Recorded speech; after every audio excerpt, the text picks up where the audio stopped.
This is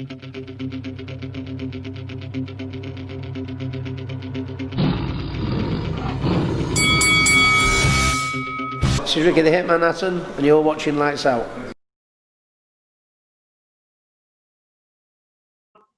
This is Faisal Khan for Lights Out, and this is the Lights Out Boxing podcast number 23. And with me via Zoom, delighted to be joined by a full house today. Making his second appearance on the Lights Out podcast is Vasim Khan, Mohsin Gulshir, aka Ron, and representing the one and only Boxing Domination is Mohim, who unfortunately didn't join us for the last one, but he's back after injury, as I like to say. It's a full house. Let's get started. Before we do get started, if you haven't already, please hit that subscribe button and don't forget to follow us on all the social media platforms, Twitter, Facebook, and Instagram. And of course, don't forget to check out Boxing Domination on all the social media platforms. We'll be sharing their links in the description below. Just like always with any podcast, we start off with a quick fire question. So let's get started with today's quick fire question. And the quick fire question, which is completely chosen by random, is how can we avoid controversial decisions from judges in boxing? Lads, floor's all yours. I guess I'll kick off. I think rule number one: don't let CJ Russell, Adeline Bird anywhere near a judging card. You're probably on a good start. I think we've got to incorporate technology into scoring. You know, we've got CompuBox, box stats. Like that needs to be used at the end of every round to understand, right, how many punches have been landed, how many jabs have been thrown, how many punches have been thrown, and that then determines the scoring. So I think in some respects similar to the amateur setup, but it's also got to be open book scoring. So you know where you are at the start of each round going in. You kind of know where you are, 10-8, 10-9 round and so forth. So for me, two changes I would make is bringing the likes of CompuBox and do open card scoring. Not bad. Lads, Ron, Mohim? I had a few ideas. One idea was, I like the idea of technology being involved. So my idea was having a fourth scorer of the fight that's not at the stadium. So you can have that bit more objectiveness to it rather than being drawn in by the crowd and the atmosphere and get caught up in that. And if it's scores are tied, it can go to a fourth, to make that, that crucial decision whether it should be, who should be the winner for contentious decisions. Another idea I had was if a fight does end in a draw, have another 13th round or something. So they were my two ideas to kind of settle for a winner, kind of thing too. But that would avoid the whole draws scenarios. Mohim, what do we do to get rid of controversial decisions from judges in boxing?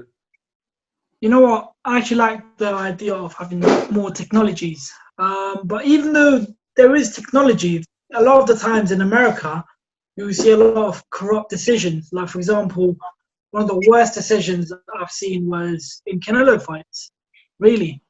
Obviously, Canelo versus GGG, first one, I thought he lost. But obviously, the second fight, I thought Canelo won. That's what I thought. But with that being said, when it comes to... So I've actually got a problem, right? When I was watching the Marku versus Jamie Stewart, Marku won every round, in my opinion. He won every round, hands down. But I don't get it, yeah? With small horse shows, if the referee is the judge, it makes sense because obviously the budget, innit? But in a show like Eddie Hearn's show, he should know you shouldn't have someone like Marcus McDonald as a judge. You know what I'm saying? I'm sure they can afford so many judges. Our everyone, they went and got the worst person. He's the person that scored 120 for 108, I think it was. 119 for 109 when Martin Murray fought Gabe Rosado. And Gabe Rosado, won that fight hands down. But obviously, with that being said, I think referees, in one way, in fights that go on TV, shouldn't really judge the fights. That's what I think. But again, I like the idea of using a CompuBox when it comes to fights. I think Mohsin said something about 13th round. I was originally going to say that, but then I thought to myself, so let's say, for example, as Mohsin just said, GGG Canelo won. If that went to a 13th round, and let's just say Canelo cleanly won that round, Golovkin's argument could still be, and many other fans' argument would still be, why did it have to go to a 13th round when it was pretty clear Golovkin won that fight? It didn't even need. It shouldn't have even been a draw in the first place. Fair enough, yeah. I mean, I think if you do get like a controversial decision in boxing, which is going to happen all the time, then these judges that were part of these controversial decisions need to be up for review. I think maybe another 2 judges just in case it's a draw. But as for controversial decisions in boxing, I think the judges these days need to be reviewed. I think they need to give a full-on report about why they judged the fight in a similar way. But as for improving it and what we can do to make it better, there's loads of things we can do to make it better. But I do think the 13th round would be initially a good idea, but then a fighter could argue, well, let's say, for example, Florian Marco could turn around and say, if he was in that situation where it had to go to a 13th round, I clearly won the fight. Why would I need to fight another round? It just doesn't. It is, people will agree and disagree, but I do think judges these days need to go up for reviews after every fight, even if it's a clean sweep, 100% of the decisions right. Every fight that they've judged should be reviewed at the end of every fight. That's the way I should see it, and that's how we can improve judges in boxing. But again, is it a case which will ever get solved in boxing? I don't think so, but only time will tell. Let's move on. Let's talk about Anthony Joshua's win over Kubrat Pulev last Saturday night. Stopped Kubrat Pulev in the 9th round. Thoughts on the performance? I thought it was good. I thought his jab was perfect. I thought his head movement was brilliant. The uppercuts he was landing were pretty much spot on. Pulev proved to be a tough son of a gun. We all expected him to be. It went a lot longer than I thought it would. Joshua, I thought, performed well on the night. I was impressed with a few things, but I'm not going to jump up and down about it. He beat a 39-year-old in Pulev who was never going to win that fight for me. No disrespect to Pulev. And listen, I'm not, again, all I'm going to say is now is the perfect time to make the fight, Fury versus Joshua, but I want to get your guys' thoughts. Vaz, start with you. Joshua's performance on Saturday night, what did you make of it? Yeah, so if I'm honest, I was really impressed, right? And the reason why I say that is we're witnessing the evolution of a fighter. You look at AJ from fighting Dillian White, having a scrap and enjoying a scrap, right through to fighting Ruiz and the last fight. We've seen a total evolution of, like the key thing for me that he's worked on is his timing. When to throw the jab, when to throw the uppercut, when to tie up, how to tie up. Before the guy didn't really understand how to tie up. He's getting caught too much on the inside. You look at him now, how he tied up. It was absolutely textbook. And like the key thing to heavyweight is throwing the jab, but also controlling the distance. And in that fight, he was controlling the distance perfectly. You look at his movement around the ring, how he was controlling the movement with his jab. So for me, brilliant performance, showed total evolution of him as a boxer. I still think it's a bit too early for him to be fighting Tyson Fury, but we all want to see that fight. But I still think he still needs another 1 or 2 fights. Let that fight salivate, and then be ready for sort of 2022 for that fight to happen. Ron, what was your thoughts on his performance on Saturday night? Yeah, I mean, very much agree with Vaz. I thought it was a really good performance. Agreed with him with the technical kind of issues that he had in his previous fights. One was, getting those knockdowns, and then he kind of tire himself out. We saw that happening against Klitschko, when he got that knockdown, and then he was caught. He was heavy breathing, and Ruiz Jr. Same thing happened again. I think he's learned from that, and I was a bit surprised about Dillian White's comments after the fight. I thought, I thought you'd give his credit, but Dillian White said about, he was in 2 minds what he should do, whether he should knock him out early or go for the long game. And I'm glad he did. I'm glad he took his time and picked his punches. His head movement was fantastic. I thought he used the range really well. He kept his distance, didn't allow Pulev to fight the fight he wanted to fight, try to get him on the inside, rough him up. Pulev was, the old school Eastern European fighter, using the elbows, trying to get any sort of advantage, rough him up. But Joshua wasn't having any of it. He was bossing that fight. And he was following, the combinations that he was throwing, and, the uppercuts were landing at will. I thought that was really impressive. And he, most importantly, we know he's got the ferocious power, but it was this boxing IQ that he showed. When people make those comparisons, they don't really talk about Anthony Joshua's boxing ability. He's an Olympic gold medal, I think, and he showed that class. And I agree totally about this evolution. And people are writing him off, but I wish that fight happens next. So then he's got that little card at the end that he played with Mayweather, going over to him. Could that be similar to what Tyson Fury did with going to the Kronk's gym? It's going to bubbling up really nicely for that potential for all the marbles that we got. Oh, him. Digest it and then let us know what you think. Done. Might have a 3-course meal there. We're not hungry, just to let you know, by the way.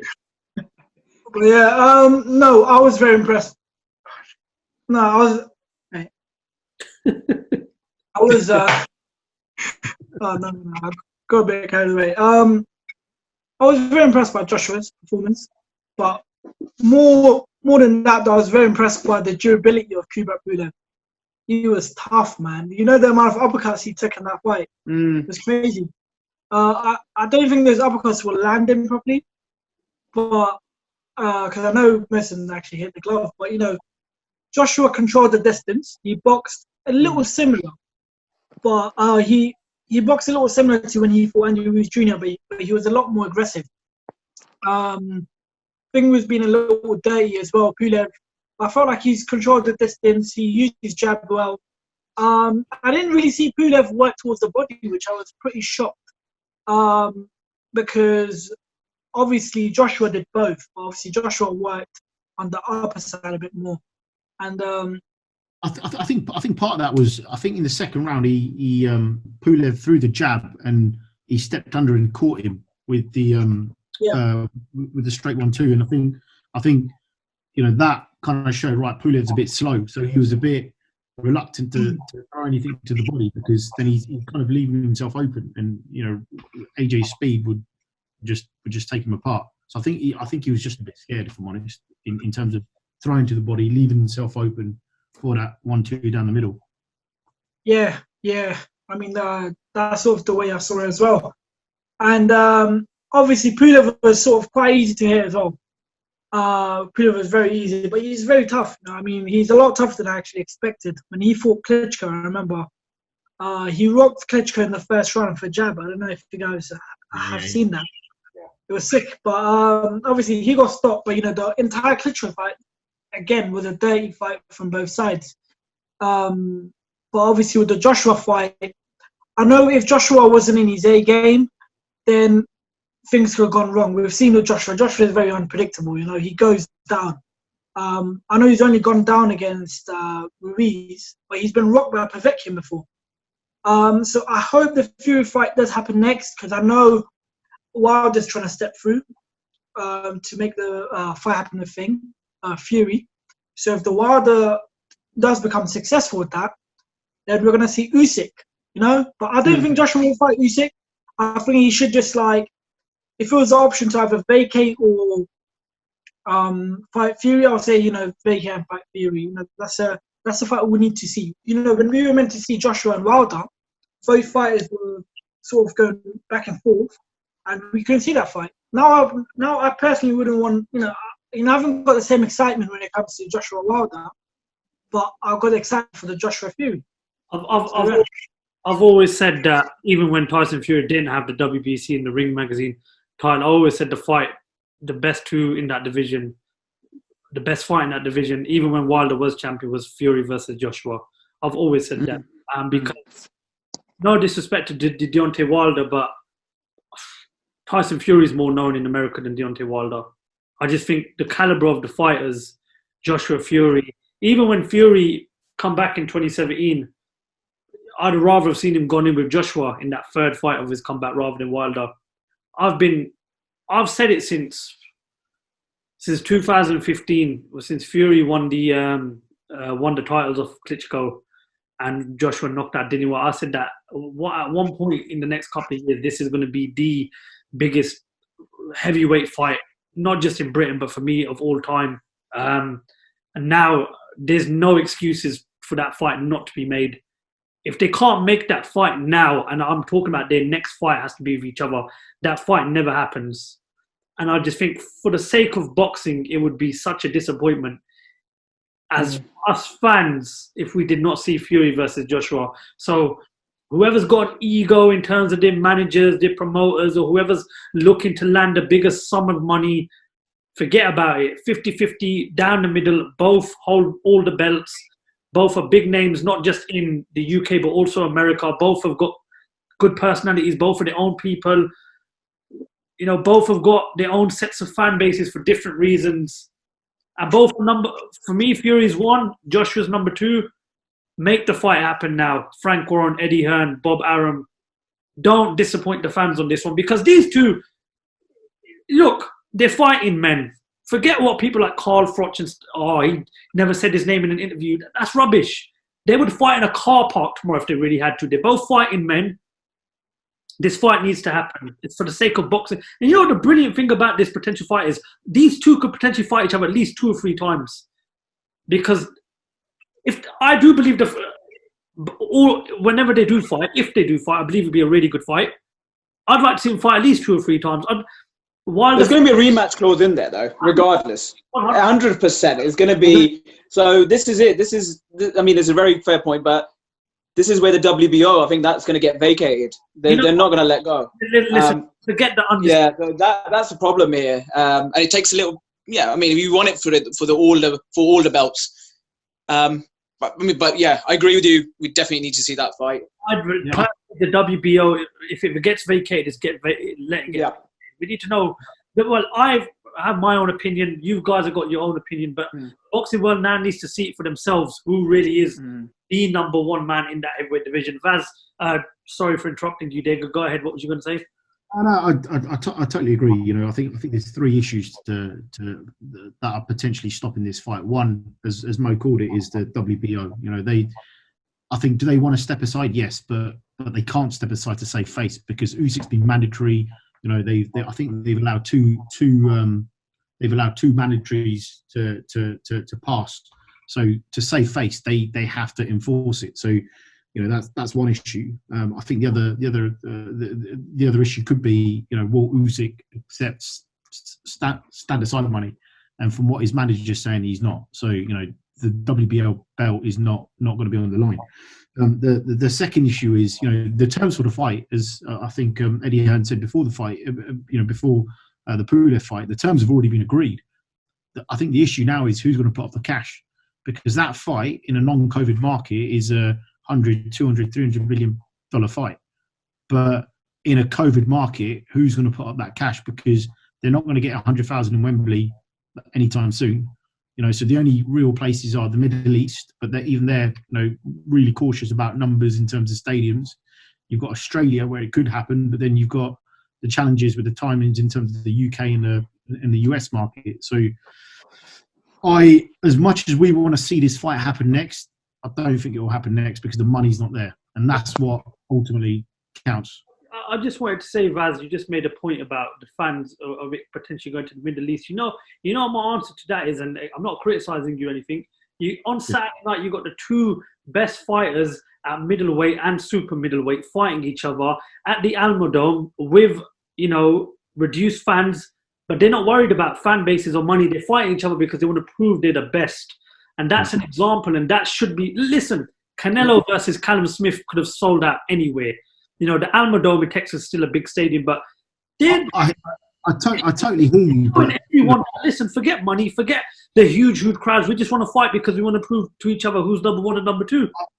I hear you, but there's too many people involved in both AJ's camp and and Fury's camp to not want that much money. You know, it's the biggest fight of our generation. You know, it's bigger than Tyson Holyfield. Like the numbers AJ versus Fury would do is insane, and you know, and they want to capitalize on that. I agree. I mean, it makes sense. They would, you know, but until I mean, I can see that happening on Dubai or something like that, Saudi, Australia. I can so see that happening because UK is not viable. Well, definitely not London right now. So. Oh well, look. The bottom line is this: the fight needs to happen, and it has to happen next. Because, I mean, yeah, of course, it would have been brilliant to have had a full house at Wembley, you know, and it would have opened all of our eyes to see how much money they could have generated. But listen, take it wherever you need to take it. Whatever money you're going to make on the day, perfect. Just make the fight happen. Because this debate of, oh, he's the number one king of the heavyweight division and he's the number one king of... It just needs to stop now, because what reason, what excuses have... I totally agree, but you got to remember, right? Like Frank Warren couldn't even get Tyson Fury out for a runaround because they didn't have the money to pay him. You know, he was supposed to fight in December, but Frank had to say, no, there's no money in the bank to pay you. So, you know, going from that position to...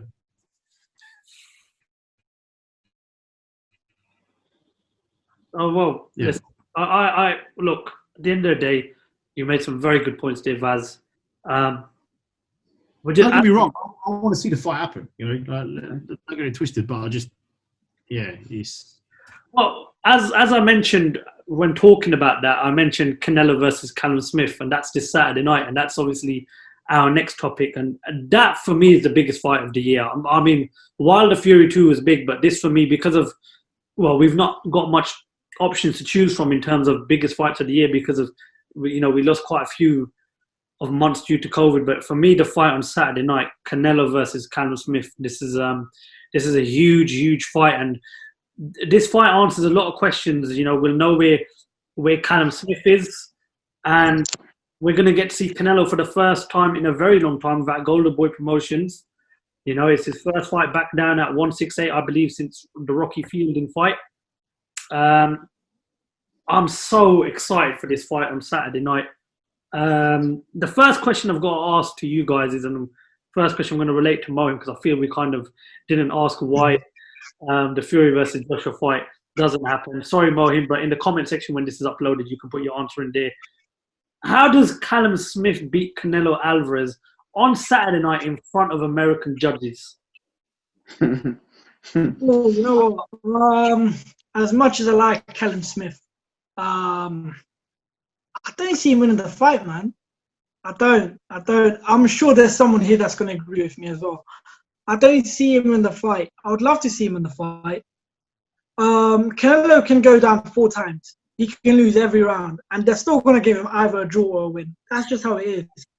But I think the only way he can beat Canelo is through like a TKO knockout, or again a TKO. Like, you know, if just imagine the way when Hayden fought Belly, he ruptured his Achilles tendon in round 6. Yeah, if that's what happens to Canelo, then Callum Smith is definitely going to win.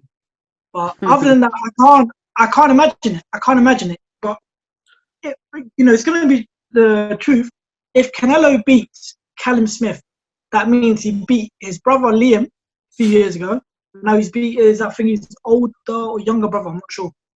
Callum. So I just want to touch on something. You mentioned that he beat Liam Smith.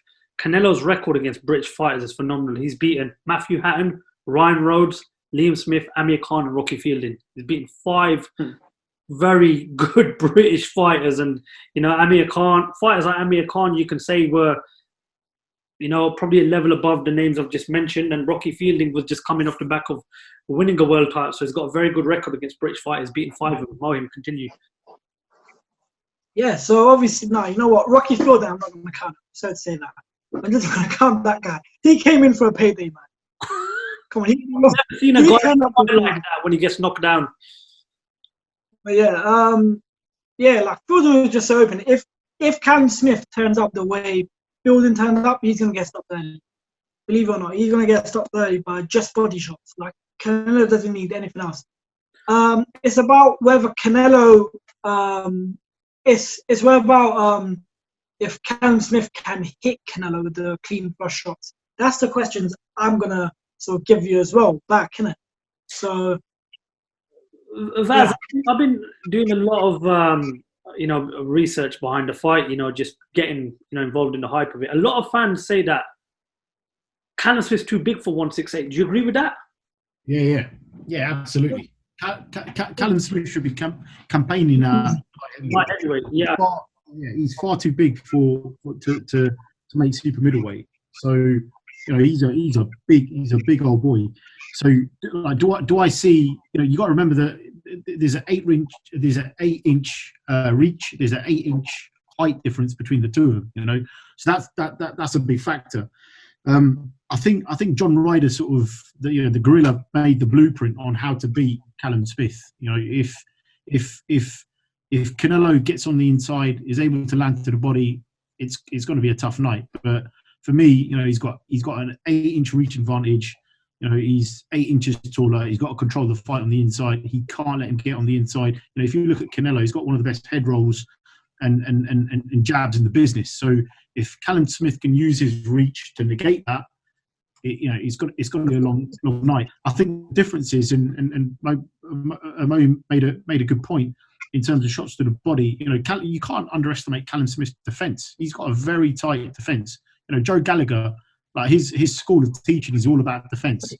So I think it's going to be an interesting fight. I'll be keen to see what weights they both come in at, on fight night. But I'm struggling to pick a winner. If it goes to points, then obviously Canelo's going to win. It's in the US, but yeah, I can't see Smith getting knocked out. But then at the same time, it depends how dirty the fight gets. If it gets on the inside, it's going to be a tough night. But yeah, it's going to need a highly disciplined performance from Smith for him to come out victorious. I've got a question for you guys. What other brother trio has Canelo beaten on his record? Box wreck, here I come. I'm struggling here, that one. Sergey Kovalev, Ibrahim Kovalev, and Daniel. I don't know, man. That's obviously disappointing. Line us, Baz. Come on, Miguel Cotto and his brother. Sorry, Mix. Yeah. All. He's beaten them all. Miguel and I think his name is Jose Cotto, isn't it? Jose. Yeah. I think the Cottos. In his record. He's not beating my brothers. Me and my brother. So we're still undefeated.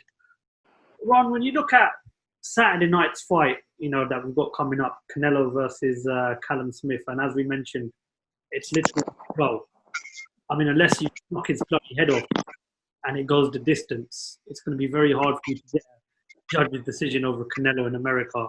With what we talked about with the first point about controversial decisions by judges in boxing, are you all worried if Callum Smith does put a pretty performance that he might just get robbed at there? You're up against it, innit? Always in the US. You've got to ask Triple G that question as well. So he would also argue for that case. And there's been other fights as well that Canelo's had, and it's been contentious decisions that's favoured him. But like you said earlier, this is his first fight without Golden Boy. Is he going to have that bubble as he's done in the past for that to happen again? Well, you'd like to hope not. As a boxing fan, regardless of if you're a Liam Smith fan or a Canelo fan, you just want the right winner. Hopefully that right decision is made. But I agree with the boys. Mohim kind of clearly written him off and he's given no chance in hell. But Callum Smith's got to be on his A game. He's got to get everything. It's all got to come together. And one thing that really counts against Callum Smith, unfortunately, is the level of opposition that he's been in with in comparison to Canelo. Canelo's been in with who's who in boxing, in the last 5 or 6. And you just mentioned the British fighters, the British level fighters he's fought. We compare to the best victories that Callum Smith's had. We can say, obviously, George Groves. That was a really good performance there. when he won the World Boxing Super Series. It was the Muhammad Ali Trophy, wasn't it? Yeah. That he won. So I think he's gonna use his reach to his advantage in this fight. He's got 8 inches on him, so he's gonna fight at distance. Not allow Canelo to get on the inside. I think that's when it goes in the inside, it's pretty much game over with the body shots. And we know how, and Canelo can take punches, which we saw in 24 rounds of boxing against Triple G. He's no slouch with punching power. So, I mean, the only way I see him winning the fight is, if he gets a knockdown at some point. Do you not think he's too big and strong for Canelo though? Well, I think obviously he's coming down. I mean, he's gonna be a bit dehydrated, and the weight suits Canelo. So, because obviously he's fighting at more, he's too big. Yeah, I agree. He should be fighting at light heavyweight. So he's probably having to drain before the fight. That obviously takes its toll on his body. Will it have an impact in the later rounds? Especially if it's an inside fight. So, that will tell. I think, Vaz mentioned about Joe Gallagher and how he works on his defensive fighters. I personally believe no disrespect to Callum Smith, I don't think he knocks out Canelo. If he's going to win on a judge's decision, I think he's got to win at least 10 of the 12 rounds. And I look at it, right? If Canelo loses, it's a big, big thing if Canelo loses. With Callum Smith, he could... Unfortunately, many people are expecting him to lose. But it's not the end of the world if Callum Smith loses this fight for me. There's still big fights out there. Billy Joe Saunders, Caleb Plant, David Benavidez. I still think his future is going to be at light heavyweight. If I'm Joe Gallagher, I'm saying right now, do you know what? Don't fight the fight everyone's expecting us to fight. Take the fight to him. Work on the inside. Close the distance. Yep. You got the height, you got the reach, you got those advantages on him. And if you look at Callum Smith's best wins, for me his best win was against Rocky Fielding, how he completely destroyed him in that opening round. Callum Smith is a powerful puncher. Now, you can make what you want of the last fight against John Ryder, but I do think Callum Smith is the fighter that's going into this fight with nothing to lose. And millions of boxing fans around the world right now will expect a Canelo win. But there's another interesting fact about this. This is both their first fights in over a year now. Guys, does that play a factor in this coming on Saturday night? I don't think so. I don't think it will. Because, it depends on the fighter, really. Some people find it a problem being out of the ring for a long time, and some people don't. Like, for example, when I gave my prediction to Danny Garcia win, and that was a pure disaster, Like, Errol Spence Jr. came back, 434 days out, came back, got a really good win. So no, I don't think it will. I don't know, it's depending on the fighter. But yeah, no, I don't think it will be the biggest, problem, really. As long as they've been active in sparring and stuff like that, I think that should really play a part. But again, sparring is completely different to a fight, But I don't know. But I would say no from what I've seen from Errol Spence now.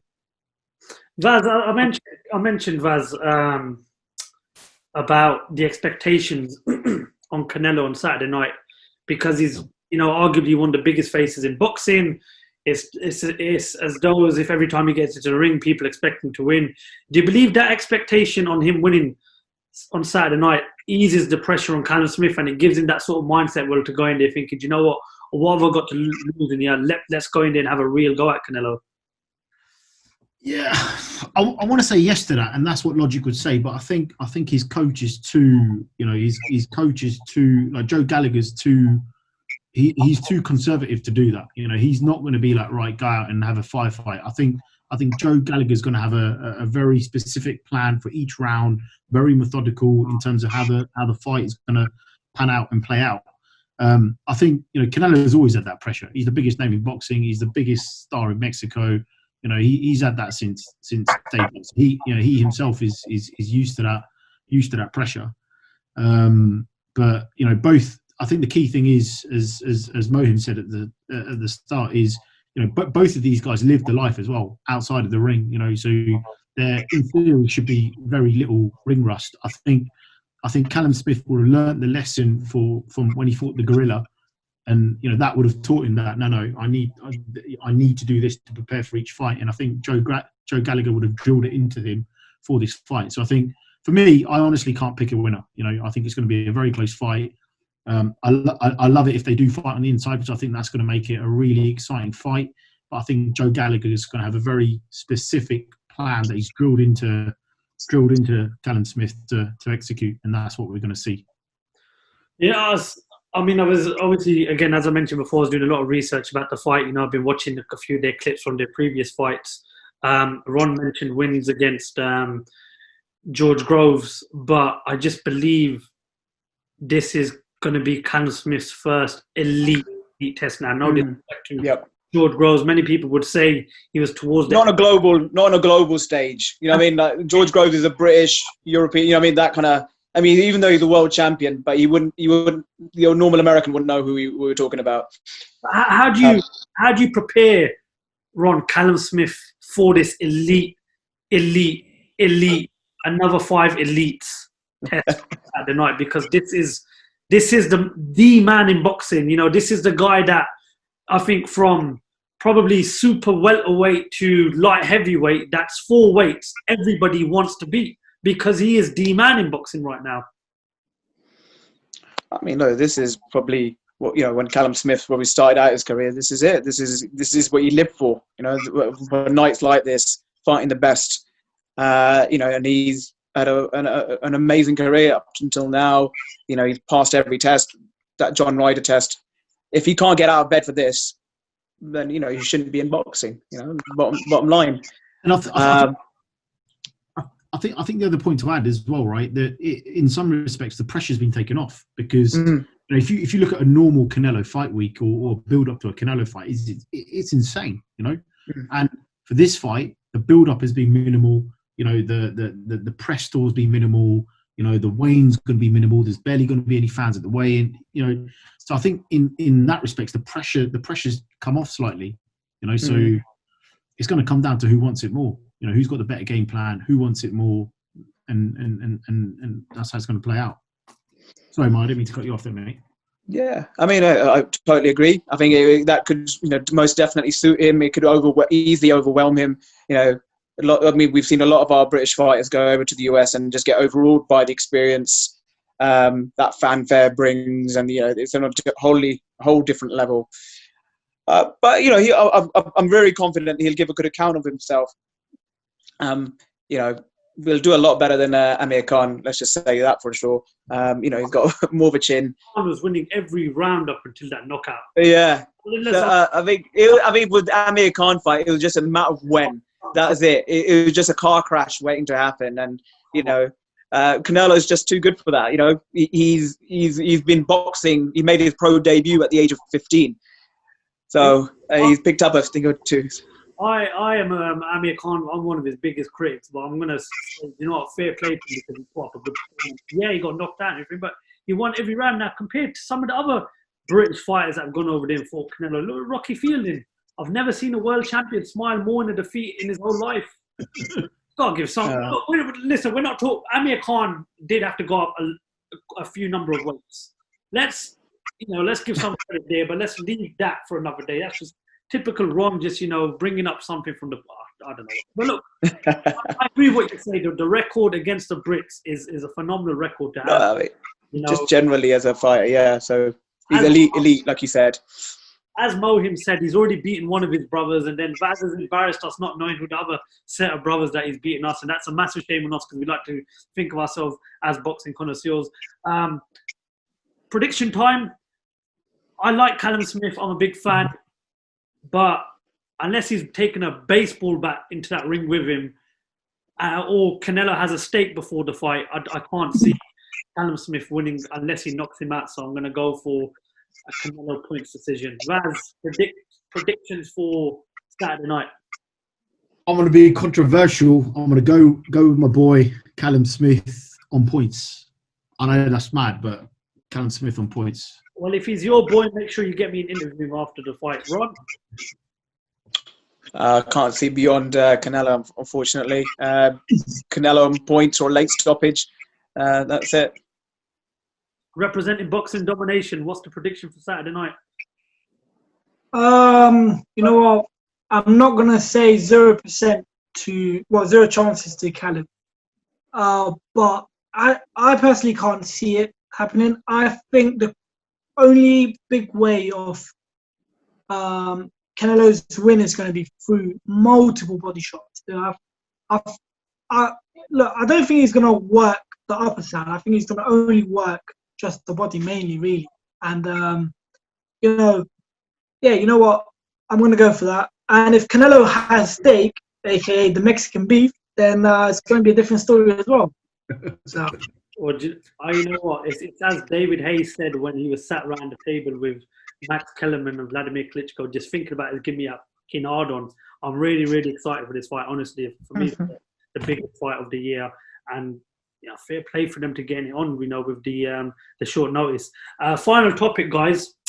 Edgar Berlanga. Now, Ron's gonna gun me for this after saying, "Oh, here we go, typical. Yeah, you claim you know everything about boxing."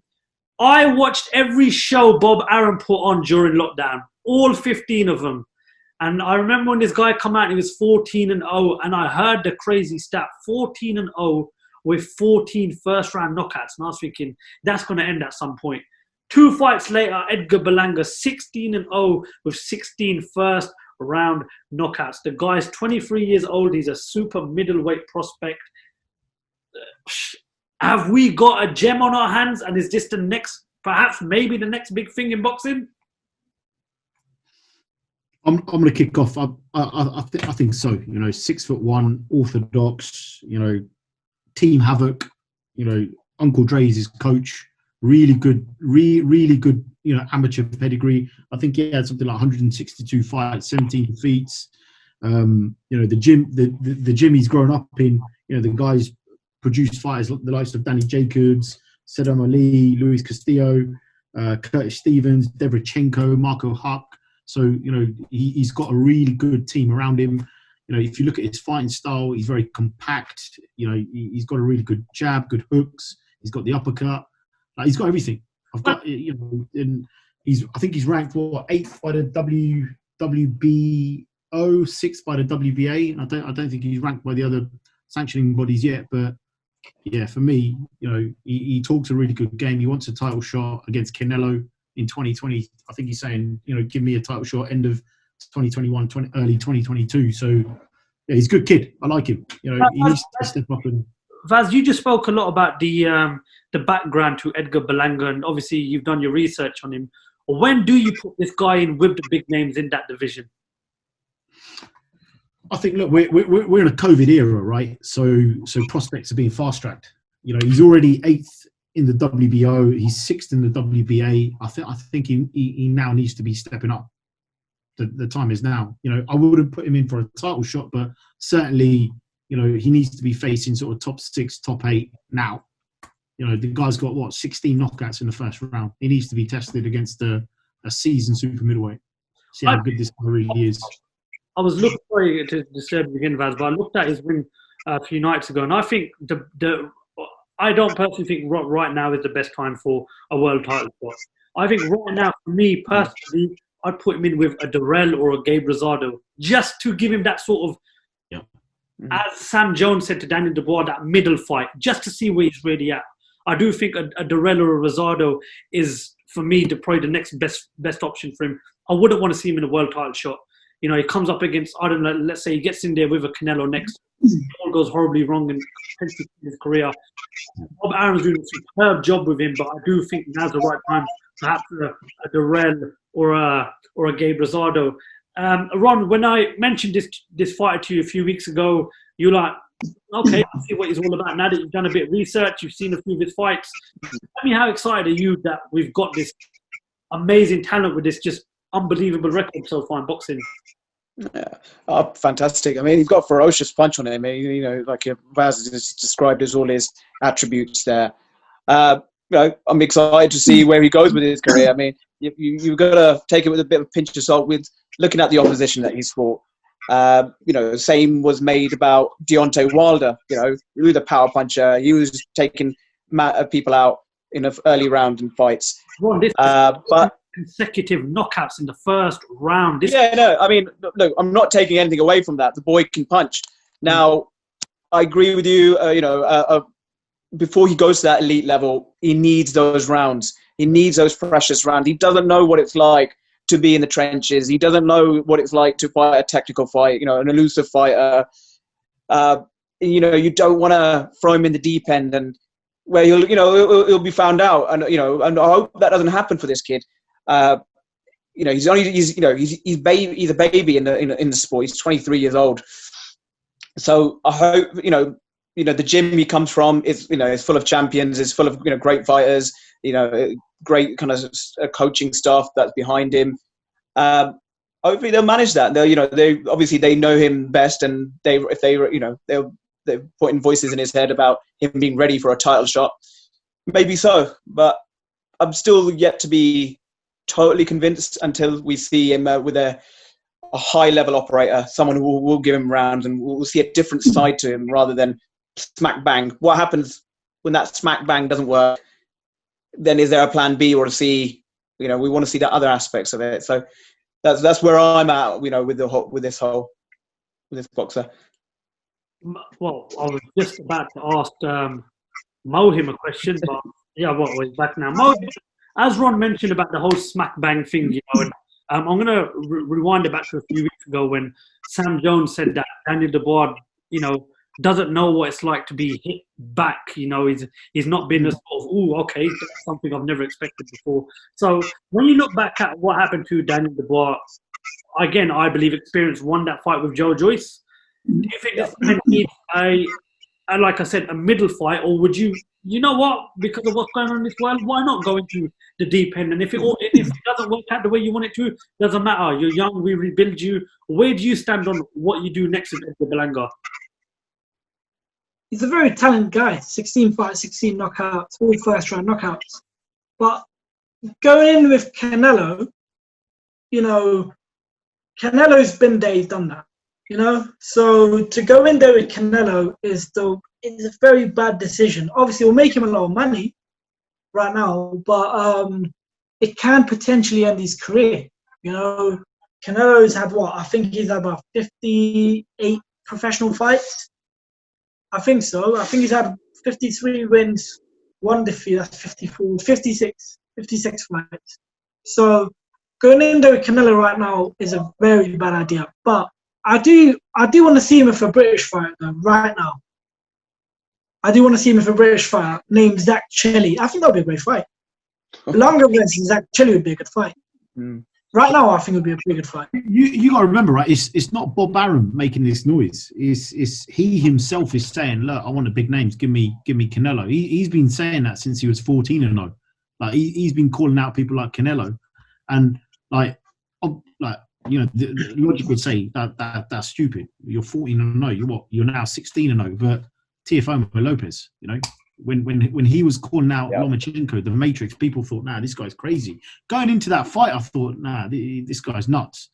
And then he did an absolute number. And the young kids coming through, they're a different breed. Now, sorry to interrupt, but with Teofimo Lopez, before the Lomachenko fight, he actually had fought Richard Comey, and he fought that Japanese guy, I think 2 fights before that as well. So, and Comey's a really hard puncher as well. So, obviously, I thought Lomachenko was going to win. I was actually surprised the way he lost. He got dominated throughout the entire fight. I think that's where size mattered a lot. But I can't compare Berlanga with with Teofimo, because Teofimo, when he was 16 or 15 fights, he was already a world champion. He had already, I think, knocked out Comey in the 2nd or 3rd round. He's had throughout most of his career, it wasn't the most impressive, but the Comey fight was very impressive, and that's what made people think, you know what, this is a fight we actually want to see. I know when you went 12 rounds with that Japanese guy, people are like, you know what, this guy's not gonna even come close to Devin Haney. But now people say Devin Haney's not even gonna come close to Teofimo.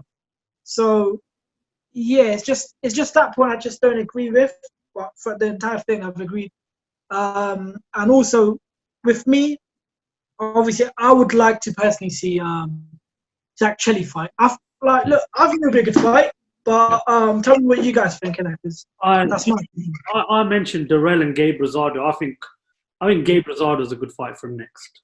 That's no disrespect to Gabe Rosado, but he's just, I actually thought Rosado put up a very good performance against Danny Jacobs, but I don't think Rosado gets anywhere near a world title shot again. I don't think he registers another big name on his CV. I think a Durrell. Do you know what? Anthony Sims Jr., another Eddie Hearn fighter. Yeah. He's a brilliant fighter. Very good fighter as well. I know he got a defeat, but very good fighter. Very well schooled. They say in boxing that defeat you can learn so much from. Yeah. What a way to put that to the test by fighting someone like this kid, Edgar Berlanga. So there's still Peter Quillen around, the former world champion, who's trying to get back into boxing. But I do think he needs to fight someone like a Gabe Rosado next, because I don't want. It's happened too often. You've had this one guy come through and he's knocking people out left, right, centre. You're just getting so excited, and then all of a sudden, when you put a bit of experience in front of him, it goes to shit. Yeah. I'd love to see this guy go on and achieve something, because I remember when I watched him during Bob Arum shows during lockdown, I was like, this guy he's talented, man. He can hit, and there's no one's gone past the first round. Ron, what do we do with this kid? What's Bob Arum got to do? Who would you like to see him in with next? I think the names that you've mentioned, I think Zach Chelly is, he's a British level fighter at best, and this guy's number 8 in the, in the rankings and number 6 in other rankings. So he's going to be fighting that level of opposition, to give him rounds. He doesn't need another first round, second round knockout. If I was his coach, I'd be like, right, take it to the 4th or 5th round and show out what else you're doing, other things that we're working on. So he needs to work on other aspects of the game. It's still a results business, though. If this guy of course times and won in the first round, you wouldn't complain, would you? But I do agree with you. I do get where you're coming from. Experience is everything. Yeah, look, you'll get found out other way. I mean, look at just Deontay Wilder. It's when you get to that elite, power doesn't get you anywhere. It's the other attributes, the speed, agility, IQ, that gets you out of trouble. And that counted against Deontay. Yeah, I think also you need to factor in the amateur pedigree as well. I think the difference between this guy and some of the other names that we talked about. This guy's an 8-time national champion. He's won a silver medal in the Junior Olympics. He's a seasoned, he's a seasoned boxer, and you see that he's brought that into the program. Like, you just look how compact and calm he is in the ring. I know. First of all, you said you've seen a lot of the shows, right? I think the thing I love about this kid, he's so calm, like in the ring. Like I think his penultimate fight, the guy, the bell rang, he came straight at him. He stayed so calm, stayed compact, threw his jab and took the guy out. So I agree with what you're saying, but I think this kid needs to be fast tracked.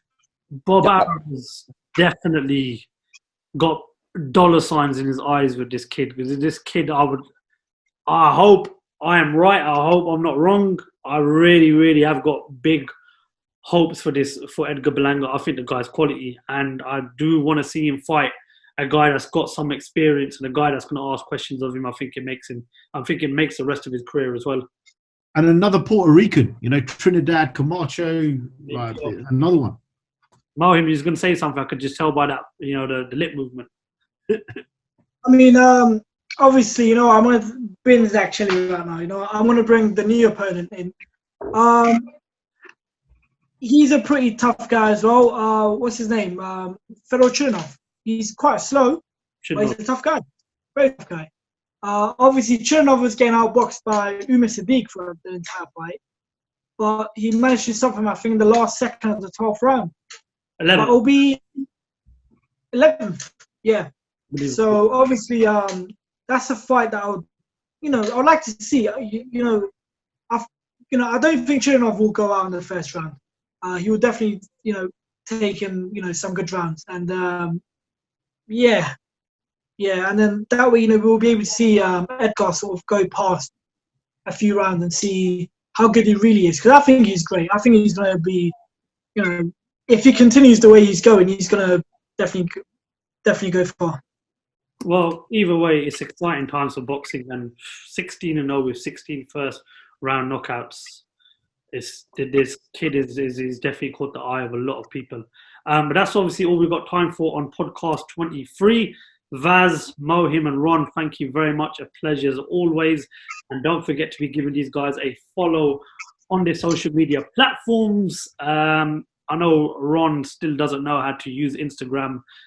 So, we'll be directing him how to actually put a post up. I'm just kidding, Ron. We'll be sharing their links in the description below. And of course, don't forget to give the man beneath me, Mohim's platform, Boxing Domination, a follow. Check out their YouTube channel and their social media links. And don't forget to get involved with our latest posts. We've been putting up quite a few fantasy fights, which a few people still need to comment on.